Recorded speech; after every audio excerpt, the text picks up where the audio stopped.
Amigos telespectadores da Rede Vida de Televisão e do programa Páginas Difíceis da Bíblia. Padre Anselmo, nós estamos acabando esse longo parênteses. Ele está sendo claro? Claro, conciso e eu acho que bem entendível também para os nossos telespectadores. É um estudo muito profundo sobre a realidade histórica, circunstancial e também até teologal da paixão de Jesus, né?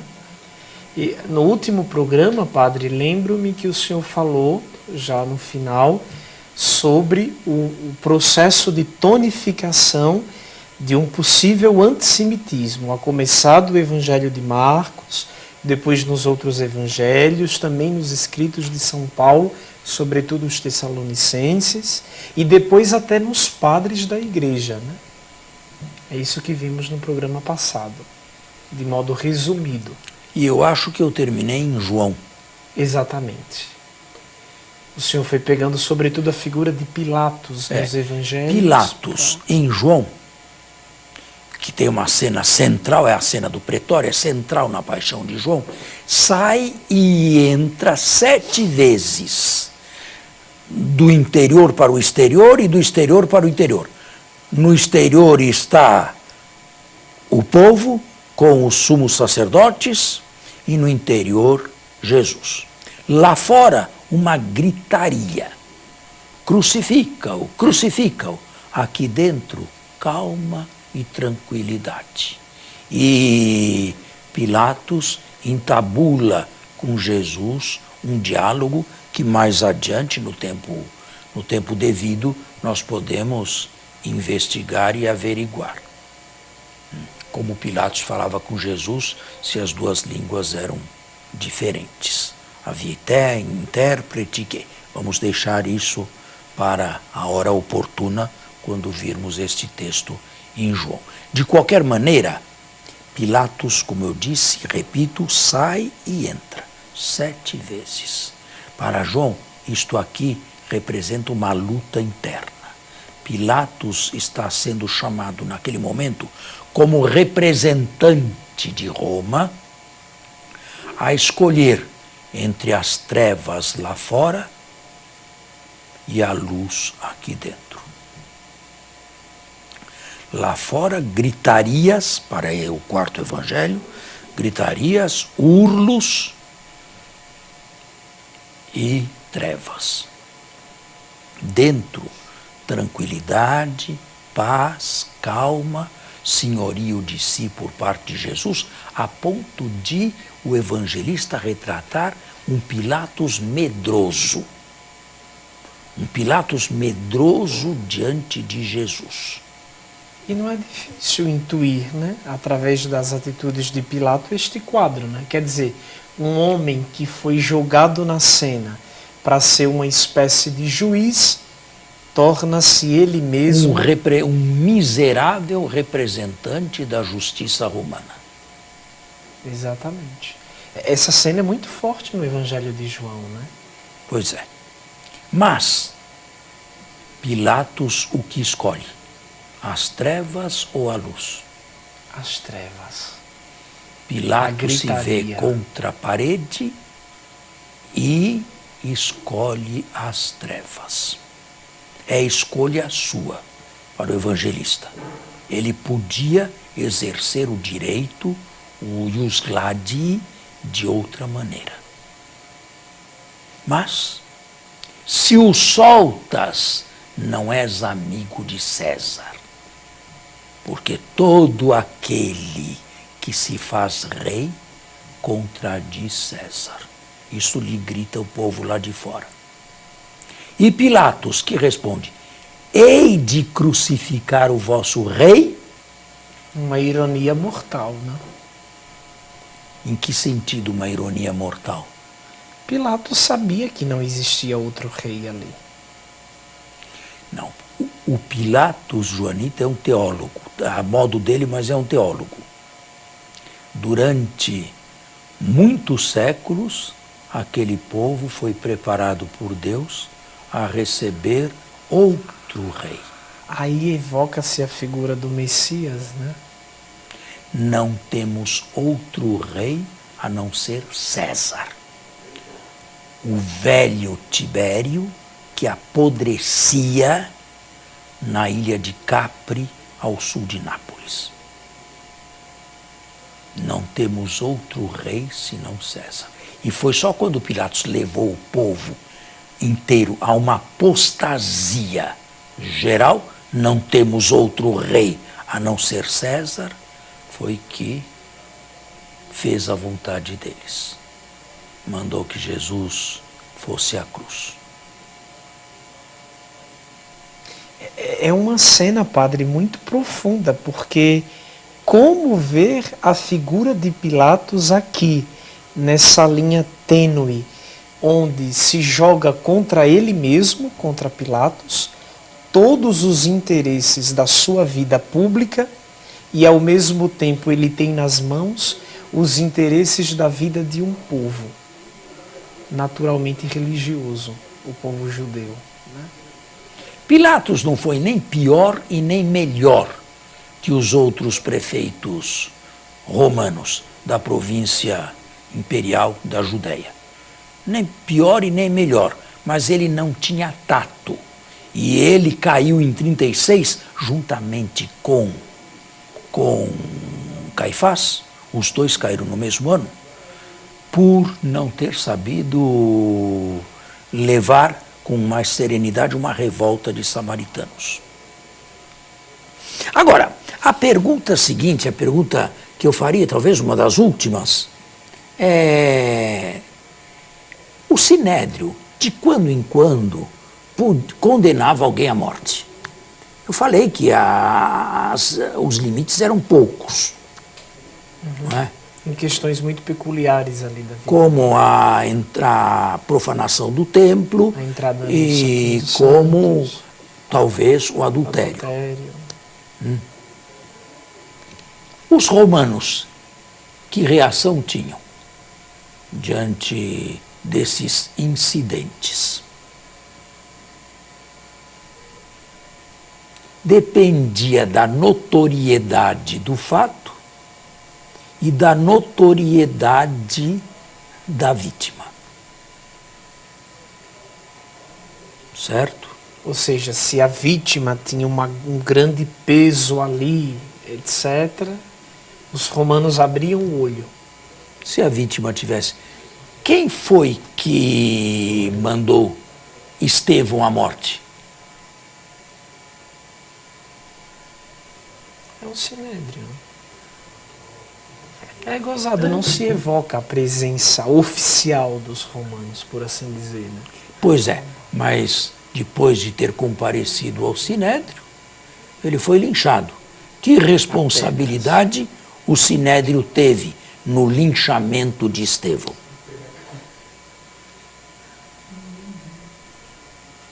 O sumo sacerdote Anano, numa vacância de poder entre um procurador e outro romano, no começo dos anos 60, mandou matar Tiago, um dos 12. E foi destituído do poder pelo procurador seguinte, logo que chegou, Albino. Por causa disto, por ter ido além da sua competência, além dos seus limites. Não podia o Sinédrio instigar o povo e liquidar Jesus? Eles mesmos ali tomar uma decisão capital. Ou instigar. Como de fato instigaram diante de Pilatos. Não podiam eles tomarem uma iniciativa assim e liquidarem Jesus sem que Pilatos entrasse no jogo? Podiam ou não? Claro. E por que não fizeram? Primeiro, a Palestina e Jerusalém pululava de peregrinos por ocasião da Páscoa. Segundo, muita gente era favorável a Jesus. Terceiro, o movimento de Jesus crescia. Pilatos estava na cidade. Não estava em Cesareia, a sua capital. Portanto, seria um ato bastante grave ir fazer alguma coisa à revelia do governador quando ele estava ali presente. E quarto, em caso de tumulto, podiam perfeitamente lavar as mãos e jogar a responsabilidade toda para Pilatos. Foi ele, não fomos nós. E é exatamente o que aconteceu. E foi exatamente o que aconteceu. Por isso deixaram, ou melhor, acharam melhor que Pilatos tomasse a última decisão.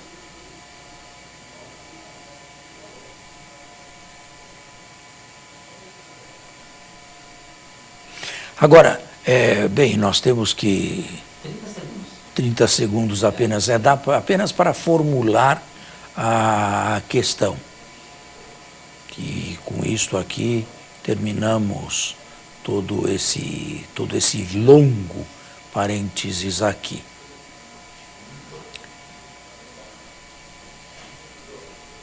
Pilatos sabia realmente o que estava fazendo? Vamos fazer um intervalo e voltamos. Estamos de volta ao nosso segundo momento. Eu fiz uma pergunta, lembra-se? Pilatos. Até onde? Sabe, Pilatos, fora dos textos canônicos, foi tido como um cristão convertido e uma igreja antiga cristã o canonizou. São Pilatos. Veja só. Que ironia. Veja só, um Pilatos canonizado. Se bem que a gente o fala, pronuncia o nome de Pilatos no nosso credo, né? E ele nunca imaginou, ele era um soldado de baixa categoria, de categoria equestre, não senatorial, nunca imaginou que o nome dele seria pronunciado por milhões e milhões e milhões de pessoas todos os dias, todos os séculos. Certamente ele não sentiu nenhum remorso, acredito eu pelo menos, daquilo que fez. Se bem que condenação à morte no primeiro período do primeiro século, na Palestina, era inusual. Fora o caso de Jesus, nós não conhecemos nenhum outro caso de condenação à morte por parte do governo romano. Sim, escaramuças, atentados, assassinatos, isso sim, mas não que envolvessem o prefeito romano.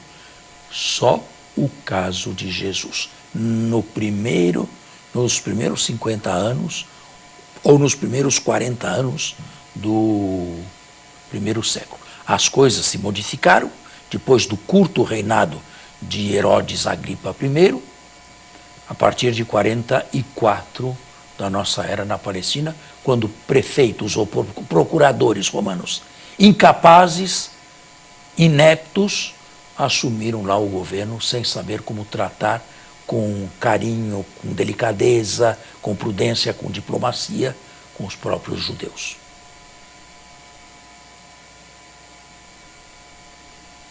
Certo? Pilatos morreu, certamente, numa relativa inocência sobre o que havia perpetrado na vida. O ato mais grave da história da humanidade do ponto de vista teológico. Em outras palavras, ele talvez partira desse mundo, intuindo aqui psicologicamente, sem ter noções do peso da sua decisão. Padre, se me permite, eu queria lhe fazer uma pergunta, talvez não de cunho exegético, mas catequético mesmo. E numa hora tão grande como esta, em se tratando da paixão de Jesus, o eu de Pilatos poderia livrar o eu de Deus, ali tão expresso em Jesus? Eu não entendi a pergunta. O eu de Pilatos?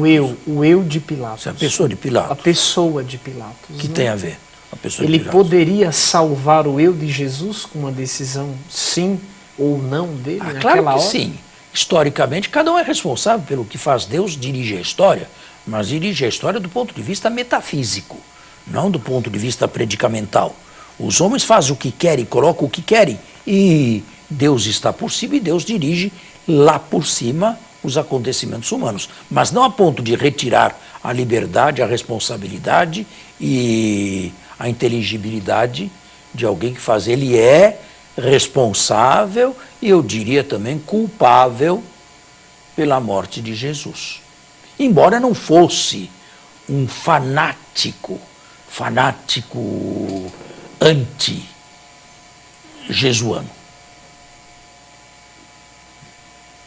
É até possível, e o quarto evangelista sufraga, que Pilatos também estava curioso em saber quem era Jesus. É possível que no início tenha havido entre Pilatos e as autoridades judaicas uma certa unanimidade, um certo denominador comum. Vamos prendê-lo, vamos interrogá-lo, pelo menos assim pensava Pilatos, e vamos ver quem ele é. Se é um perigo potencial para Roma ou se é um pobre coitado que podemos deixar à vontade. Podemos deixar solto sem causar estrago. No máximo castigá-lo e... Talvez nem castigá-lo, dependendo do que fez. Se não fez nada de mal. Até porque agora a gente começa a concluir... E depois percebeu que era inveja, que eram ciúmes, que era fanatismo. E a gente começa a perceber que a ida forçada de Jesus a Pilatos foi muito mais uma situação de circunstância, porque o governador estava ali, o senhor falou, do que uma situação toda predestinada do ponto de vista histórico e concreto do Uma última pergunta, e com isso terminamos esse longo parênteses. O processo de Jesus foi um processo legal ou um processo ilegal? Eu acredito que ilegal. Até porque como nós podemos chamar este processo de Jesus? De julgamento? De audiência? Como que um processo desse pode ser legal se ele não teve direito a testemunhas de defesa, por exemplo? Eu diria que ele foi legal. Que ele foi de acordo com a lei judaica. Não vamos misturar modernidade com a antiguidade. Né? Naquele tempo não usava haver advogado de defesa. Advogado de defesa era o próprio acusado. Ele que tinha que se defender. No caso de Paulo, isto aqui é claro, Paulo se encarregou de suas próprias defesas diante dos judeus e diante dos romanos.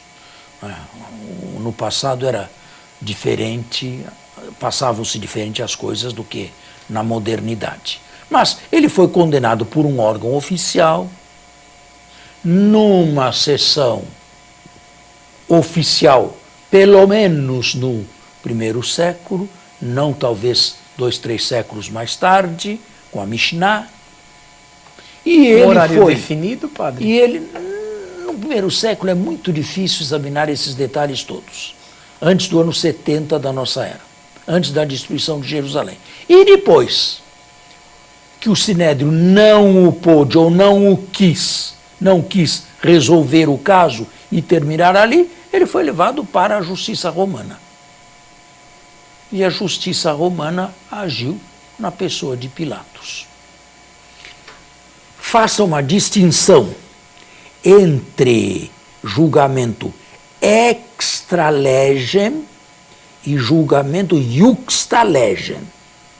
Os cidadãos romanos deviam ser julgados de acordo com o direito romano. Mas isto os cidadãos romanos.